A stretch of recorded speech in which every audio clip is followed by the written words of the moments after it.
Sir Ritu గారు press meet లో బయటకు వచ్చిన తర్వాత ఇంతమంది కంటెస్టెంట్స్ లో మీకు ఎవరు ఫేక్ అనిపించారు అనగానే భరణి గారు అన్నారు. హౌస్లో ఉన్నప్పుడు అన్నది అని చెప్పండి, అది తను ఎలాగా డెమోని గెలిస్తే బాగుంటుంది అని చెప్పి ఆలోచించే వ్యక్తి కాబట్టి ఆ అంటే అంటే తనకు నా మీద పర్సనల్గా ఏమి ఉండదు అన్నది అని చెప్పి ఒకవేళ నిజం అది అన్నది నిజమైతే డెమోని గెలవాలి అన్న ఆలోచనతో చెప్పిన మాట అయ్యి ఉంటుంది. కానీ దాని గురించి నేను పెద్ద అయినా ఫ్యామిలీ వీక్ అప్పుడు అందరూ వచ్చారు కదా, వాళ్ళ మదర్ కూడా వచ్చారు. అవును, వాళ్ళ మదర్ వచ్చినప్పుడు నేను వెళ్ళి నమస్తే అమ్మ అని చెప్పిన భరణి గారు, నేను మీకు పెద్ద ఫ్యాన్ అండి చీలాస స్రవంతి నుంచి అని చెప్పి అన్నారు. ఆవిడ అంత బాగా మనల్ని రిసీవ్ చేసుకుని అంత రెస్పెక్ట్తో మాట్లాడినప్పుడు రీతుది ఏమన్నా అలాంటివి మాట్లాడినా సరే మనం దాన్ని పెద్ద పట్టించుకోవాల్సిన అవసరం లేదు. బట్ రీతు పర్సనల్గా ఏమి ఉండదని నేను చెప్పి అనుకున్నాను. నాకైతే తన మీద పర్సనల్గా ఏమీ లేదు. తను ఒక హౌస్లో ఉన్నంతసేపు కంటెస్టెంట్గా చూశాను. ప్లస్ తను ఎక్కడో నాకు దూరంగా ఉన్నప్పుడు కూడా నేనే దగ్గరగా ఉండి, ఎందుకంటే తను కూడా అంటే మీరు వచ్చే ముందు కూడా స్టేజ్ మీద కూడా బర్నన్న అని చెప్పన్నది, బర్నన్న అని చెప్పింది. అన్న అని చెప్పే తన నోట్లోంచి వచ్చేది. అలాంటప్పుడు తను అంటే ఏం మాట్లాడినా తన గురించి పెద్దగా మనం అన్న అని పిలిచిన అమ్మాయి గురించి మనం ఎందుకంటే తను ఏమైనా మాట్లాడినా తెలియకైనా మాట్లాడినా మనం దాని గురించి సీరియస్గా తీసుకోవాల్సిన అవసరం లేదు. బయట మళ్ళీ ఎప్పుడో ఎవరెవరి గురించి కామెంట్స్ చేసుకున్నా సరే ఎండ్ ఆఫ్ ద డే ఏదో ఒక రోజు తను నేను కలిసి వర్క్ చేయాల్సి వస్తుంది కదా, ఎక్కడో ఏదో ప్రాజెక్ట్ వర్క్ చేయాల్సి వస్తుంది కదా. అలా తను కనిపించినప్పుడు నేను మనస్ఫూర్తిగా పలకరించాలి, తను కూడా మనస్ఫూర్తిగా పలకరించాలి. ఇవన్నీ జస్ట్ పార్ట్ ఆఫ్ గేమ్ అండి. మనం దాని సూపర్. అండ్ స్టేజ్ మీదకి వచ్చేసేటప్పటికి అంటే యమదొంగలో డైలాగు లీలగా అంత పెద్ద డైలాగ్ ని ఒక సింగిల్ టేక్ లో అంత స్ట్రాంగ్ గా చెప్పేశారు సార్ కదా. రష్మిక గారు కూడా హార్ట్ ని ఇలా ఇచ్చారు మీకు. వచ్చిందా? వచ్చింది. ఎక్కడ పెట్టారు హార్ట్ ని? ఎక్కడ పెట్టుకున్నారు హార్ట్ని? ఎక్కడ పెడతామండి హార్ట్ని మనం? ఆవిడ ఏంటంటే అది ఆర్టిస్ట్గా ఆవిడ ఎక్కడ ఇంప్రెస్ అయ్యారు, ఇంప్రెస్ అయ్యి ఇచ్చిన కాంప్లిమెంట్ అది. బట్ సార్ కూడా హోస్ట్ సార్ కూడా భరణి ఫెంటాస్టిక్ భరణి అని చెప్పారు. నాకు సార్ చాలా ఈ స్కిట్స్ చేస్తున్నప్పుడు చాలా సార్లు నాకు సార్ నన్ను కాంప్లిమెంట్స్ ఇచ్చారు. లక్కీగా మంచి స్కిట్స్ పడ్డాయి. నాకు ఫస్ట్ నుంచి కూడా నాకు డైలాగ్స్, పెద్ద పెద్ద డైలాగ్స్ చెప్పడం నాకు చాలా ఇష్టం. నేను చేసిన టీవీ సీరియల్స్లో కూడా మ్యాక్సిమం అన్ని క్యారెక్టర్స్ కూడా డైలాగ్ ఓరియంటెడ్ క్యారెక్టర్సే పడ్డాయి. అంటే ఎక్కువ పెద్ద పెద్ద డైలాగులు చెప్పే క్యారెక్టర్స్ పడ్డాయి లక్కీగా. స్క్రిప్ట్ చూడకుండా చెప్తారంట కదా సార్, మీకు అసలు ప్రాంప్ట్ ఉండదంట కదా? ప్రాంప్ట్ తీసుకోనండి. సీరియల్స్ కూడా నేను ప్రాంప్ట్ తీసుకోలేదు. ఇది అంటే నేను ఫస్ట్ వర్క్ చేసిన ఆర్టిస్టులు మేబీ అది వాళ్ళ ఇన్ఫ్లుయెన్స్ పడిందేమో. కౌశిక్ ఒకడు, హరిత గారు, వీళ్ళెవరు కూడా ప్రాంప్టింగ్ తీసుకునే ఆర్టిస్టులు కాదు వీళ్ళు.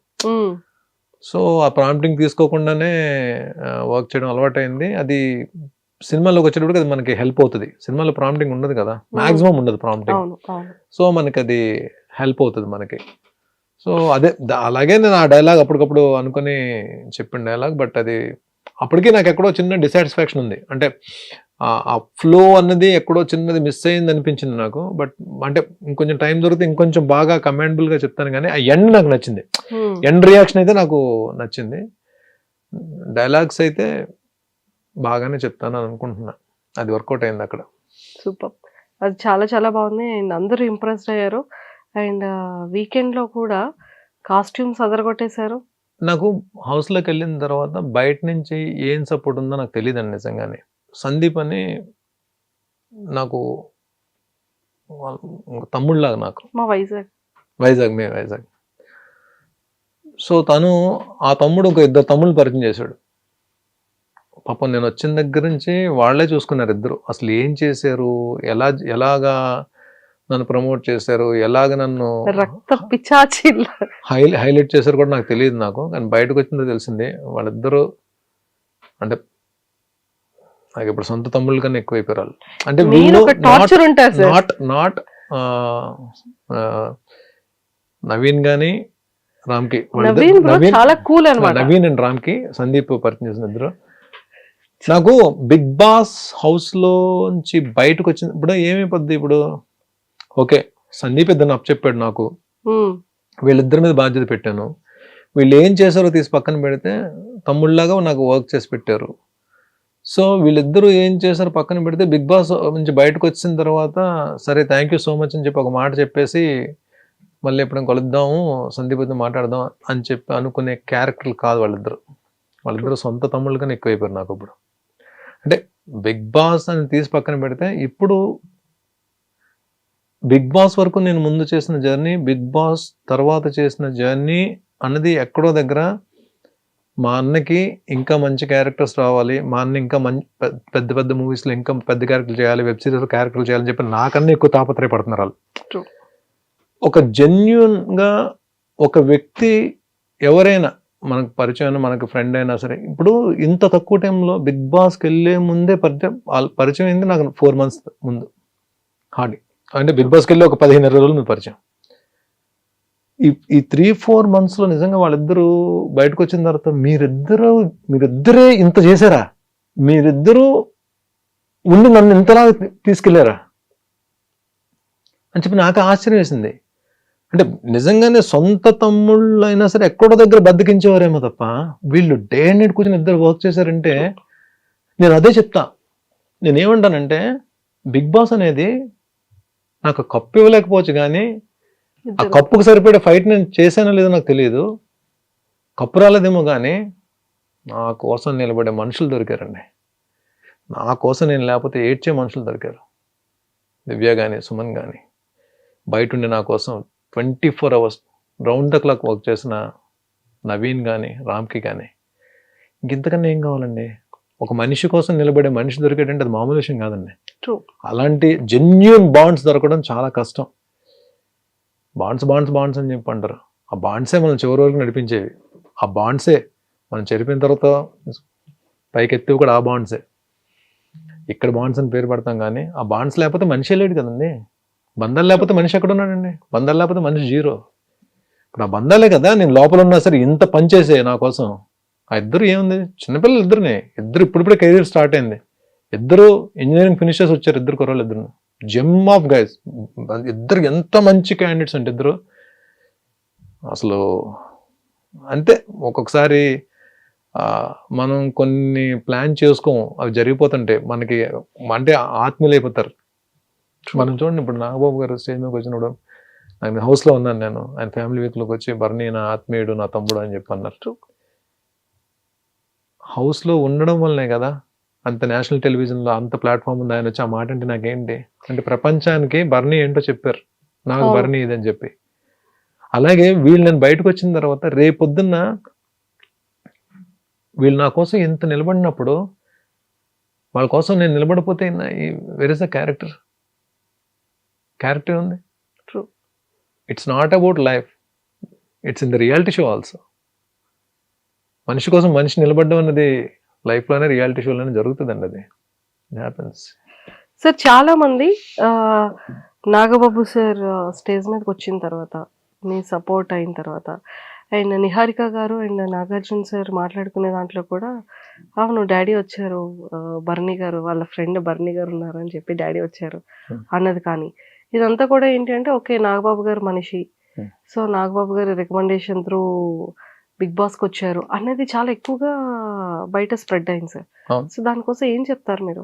నాగబాబు గారు ఏమన్నా నువ్వు గేమ్ ప్లాన్ మార్చుకొని చెప్తారా, లేకపోతే నాగబాబు గారు నువ్వేమన్నా ఇక్కడి నుంచి కామెడీ స్టార్ట్ చేయమని చెప్తారా? ఎవరి గేమ్ ఆల్ది. బయట ఆయన ఏం చెప్తారు, ఎవరికైనా సరే బర్నీకి సపోర్ట్ చేయండి అని చెప్తారు. ఆయనకున్న బిజీలో ఆయన ఏంటి ఇప్పుడు అంత తీరుకుంది ఆయనకి. ఆయన ఏంటి ఏపీ స్టేట్కి ఒక ఎమ్మెల్సీ, శాసనమండలి సభ్యుడు, ప్లస్ జనసేన పార్టీ ప్రధాన కార్యదర్శి. ఆయనకి ఎక్కడ టైం ఉంటుందండి? ఎక్కడ టైం ఉంటుంది చెప్పండి? ప్లస్ హెచ్ఆర్లో పార్టీని ఆయన తీసుకెళ్తున్నారు. ఆ ఉన్న టైంలో నేను ఒక క్లోజ్ బ్రదర్ లాగా లేదా నేను ఒక గురువులా భావిస్తాను కాబట్టి సపోర్ట్ చేయడానికి రావాలి కాబట్టి వచ్చారు. పాపం ఒక మాట చెప్పారు బర్నీ గారు. ఎవరికైనా ఏం చెప్తారు? ఇప్పుడు మీరు నన్ను అభిమానిస్తున్నారు, బయట మీరు కానీ లేకపోతే నన్ను అభిమానించాలి ఏం చెప్తారు? బర్నీ బిగ్ బాస్ హౌస్లో ఉన్నాడు ఓట్లేండి అని చెప్తారు. అంతేగాని దాన్ని మేనేజ్మెంట్ అని పేరు పెడితే అంటే ఎవరికి సపోర్ట్ చేయకూడదా? మనం పాజిటివ్గా ఆలోచిస్తే సపోర్ట్ అవుతుంది, వేరే రకంగా ఆలోచిస్తే అది మేనేజ్మెంట్ అవుతుంది. మేనేజ్మెంట్ అంటే ఏం మేనేజ్ చేస్తారు? బిగ్ బాస్ హౌస్లో బిగ్ బాస్ నాగబాబు గారిని కన్సల్ట్ చేసి నాకేమి బిగ్ బాస్ హౌస్లో ఎంట్రీ ఇవ్వలేదే. 3rd సీజన్కి అడిగారు. 3rd సీజన్ అప్పుడు నేను చాలా బిజీగా ఉన్నాను, వెళ్ళలేకపోయాను. 4th సీజన్ ట్రై చేశారు, అప్పుడు బిజీగా ఉన్నాను, సీరియల్స్లో ఉండే వెళ్ళలేకపోయాను. ఈ సీజన్ ఏంటంటే నేను ఏ సీరియల్స్లో లేను. ఈ సీజన్ అడిగేటప్పటికి వెళ్ళి మాట్లాడుకుని ఆయనతో డిస్కస్ చేసినప్పుడు బర్ని వెళ్ళు బాగానే ఉంటుంది కదా అని చెప్పాను. కాకపోతే ఫిజికల్ టాస్క్లు ఇవన్నీ ఉంటాయి కాబట్టి నేను ఆ టైంలో ఫిట్గానే ఉన్నాను కాబట్టి నేను కాల్ తీసుకుని అసలు బిగ్ బాస్ ప్లాట్ఫామ్ అనేది ఏముంటుంది ఒకసారి ఎక్స్పీరియన్స్ చేద్దాం అని చెప్పి నేను వచ్చాను. But I enjoyed. ఏం జరిగింది ఏంటనేది రిజల్ట్ అనేది ఏం తీసి పక్కన పెడితే